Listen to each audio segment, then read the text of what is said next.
Hello everyone, अभिनव नाम है मेरा। स्वागत करता हूं आप सबका आपके अपने यूट्यूब चैनल मैथ्स बाय अभिनव राजपूत में। अभी भी ना बहुत लोगों को सीपीटी और डीईएसटी में ना कंफ्यूजन है कि सीपीटी क्या है। एक्चुअली में देखो, कुछ चैनल है, यूट्यूब चैनल है या टेलीग्राम चैनल है जो अभी भी लोगों को सीपीटी के बारे में बता रहे हैं। तो मैं आपको बता देता हूँ, 4 से 5 मिनट का वीडियो है, प्लीज देख लेना अच्छे से, सब कुछ क्लियर हो जाएगा। तो पहला वर्ड सीपीटी है ही नहीं। अगर आप पूरा नोटिफिकेशन पढ़ते हो ना, तो पूरे नोटिफिकेशन में एक बार यूज हुआ है, उसमें भी साफ साफ लिखा हुआ है वेयर सीपीटी इज प्रेस्क्राइब्ड। यानी कि पहले कुछ एक ऐसी जॉब हुआ करती थी जिसमें ना पहले सीपीटी हुआ करती थी, अब उसमें सीपीटी नहीं होगा। अब आपका कंप्यूटर का एक टेस्ट होता है जो कंप्यूटर नॉलेज टेस्ट है, वो मैंडेटरी है सबके लिए, और टाइपिंग है, टाइपिंग भी सबके लिए मैंडेटरी है। ध्यान रखना, जो कंप्यूटर नॉलेज में हम एक्सेल और वर्ड वगैरह जो है ना, उन्हीं के क्वेश्चंस आ जाएंगे, इसीलिए अब सीपीटी को हटा दिया गया है। तो और डीईएसटी आपका टाइपिंग है, जो आपका कंप्यूटर का जो पेपर है 60 नंबर का, उसमें 20 नंबर लाना कंपलसरी है। अगर उससे कम आता है तो आप फेल हो जाओगे, आपके बाकी के मार्क्स कंसीडर नहीं किए जाएंगे। अगेन, जो आपकी टाइपिंग है डीईएसटी, उसमें आपको 15 मिनट में 2000 की स्ट्रोक करना है। ध्यान रखना, स्पीड से उनको बिल्कुल फर्क नहीं पड़ता है कि आप क्या स्पीड कर रहे हो। कुछ लोग पूछते हैं net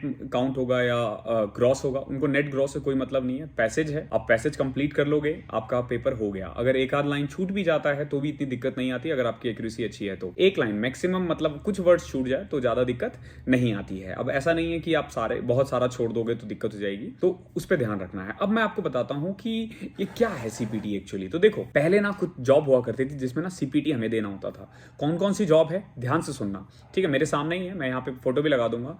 assistant section officer in CSS, MEA and AFHQ, यानी एएसओ 3 का, सीएसएस, एमईए और एएफएचक्यू का। Assistant in serious fraud investigation office under the ministry of corporate affairs, assistant of GSI in the ministry of mines, assistant in Indian meteorological department, ministry of earth science, inspector, चाहे वो GST हो या preventive officer हो या examiner हो या postal assistant या sorting assistant हो। इनके लिए ना सीपीटी का पेपर इन्होंने बोल रखा है। सीपीटी नहीं बोला इन्होंने, ये बोला है कि कंप्यूटर नॉलेज टेस्ट जो है ना, इसमें ना इनका स्टैंडर्ड थोड़ा हाई किया जाएगा। फॉर एग्जांपल 60 में से 20 नंबर लाने हैं आपको पास होने के लिए, तो इट माइट बी पॉसिबल कि इनका जो कट ऑफ है वो थोड़ा ज्यादा हो, लाइक 25 हो जाए या 30 हो जाए। यानी कि अगर आपकी इसमें 30 नंबर आते हैं तो ही आप इस जॉब के लिए क्वालिफाई करोगे, जो वो करेंगे ही करेंगे। तो लेकिन उसमें भी मुझे नहीं लगता कि 30-35 से ज्यादा कट ऑफ जाएगा।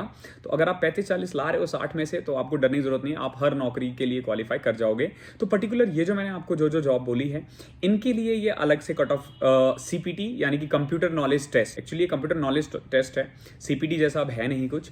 तो उसके लिए ना, इन जॉब के लिए अलग से आपके कुछ आपको ज्यादा मार्क्स स्कोर करना होगा। ये है सीपीटी का। देन अगर मैं डीईएसटी की बात करूं, टाइपिंग की, तो पहले ना कुछ एक जॉब हुआ करता था, जैसे टैक्स असिस्टेंट जो होते थे, सीबीआईसी, इनकम टैक्स या एक्साइज में, या फिर यूडीसी वगैरह, या सेंट्रल ब्यूरो ऑफ नार्कोस्टिक में जो यूडीसी है, नार्कोटिक्स में सॉरी। तो उनके लिए ना आपका टाइपिंग का जो एरर है ना, वो कम होना चाहिए।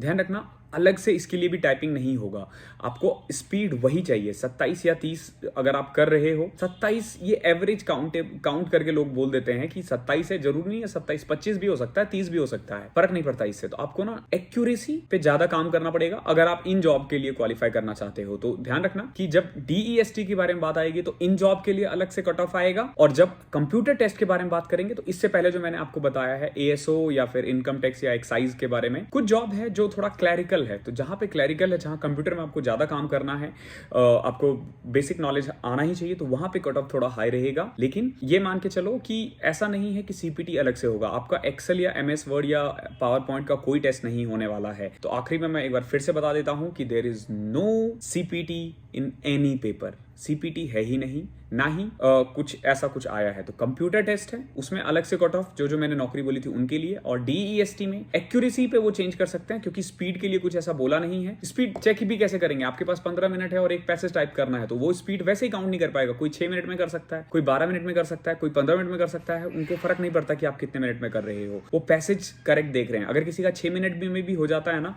तो बाकी के 9 मिनट उसको रिवाइज करेगा। तो इट्स ऑल अबाउट एक्यूरेसी। तो एक्यूरेसी पे काम करना। अगर आपकी 35 स्पीड है तो ये नहीं कि 50 पे लेके जा रहे हो, आप 30 पे लेके आ जाओ भले ही, लेकिन अपनी एक्यूरेसी को 100% रखना, ताकि आप इनके लिए क्वालिफाई कर जाओ। और जाते जाते मैं आपको एक बुक के बारे में रिव्यू कर देता हूं।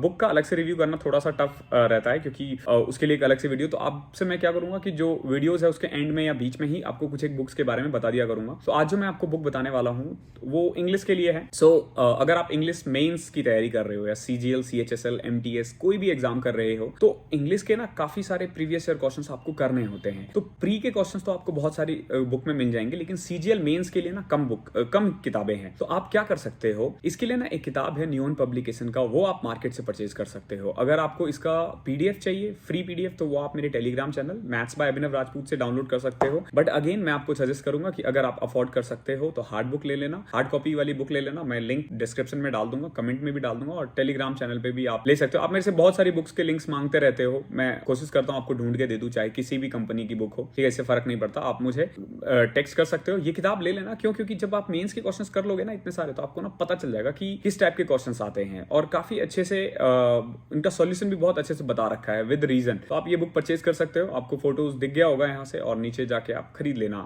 जो भी डिस्क्रिप्शन है। और अगर फ्री पीडीएफ चाहिए तो आप मेरे टेलीग्राम चैनल से डाउनलोड कर लेना। तो इस सेशन में इतना ही था। थैंक यू सो मच, मिलते हैं अगले सेशन में। तब तक के लिए पढ़ाई करते रहो।